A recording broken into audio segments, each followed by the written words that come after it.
enjoy representing entrepreneurs.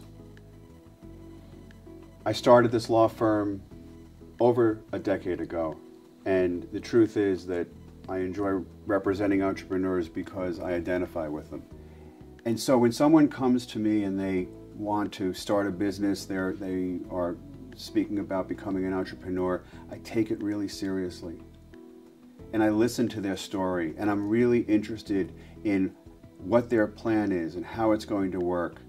It's just beginning. And in that state, it needs something of, I guess, tender loving care by its accountant, by its insurance agent, and by its lawyer. While we certainly represent a significant number of large multinational companies and handle their legal issues, we also have a strong core of clients who fall under the category of startups and small to medium-sized businesses. In a lot of respects, this is a very fulfilling and unique client representation.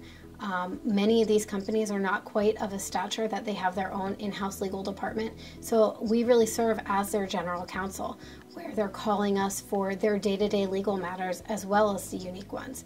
So what that means is that we're dealing with everything from their corporate governance issues, attending board meetings, dealing with their employment contracts, intellectual property, customer contracts, and everything that really comes up in the day-to-day operation of their business, as well as the big deals and transactions, as well as the litigation matters that they face.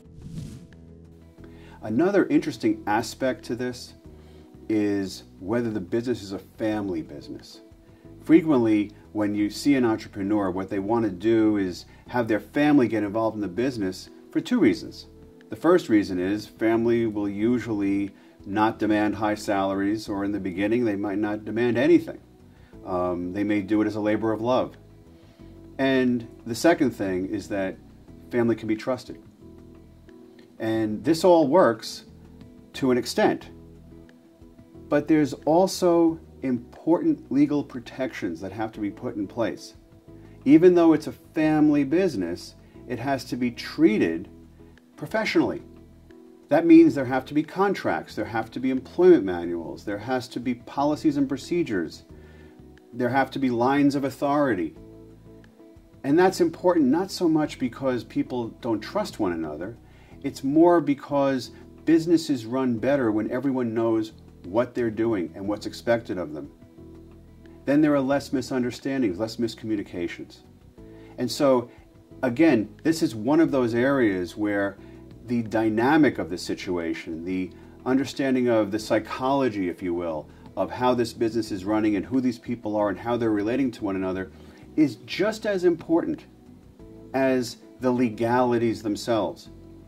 And in an interesting way, the legalities reflect those relationships.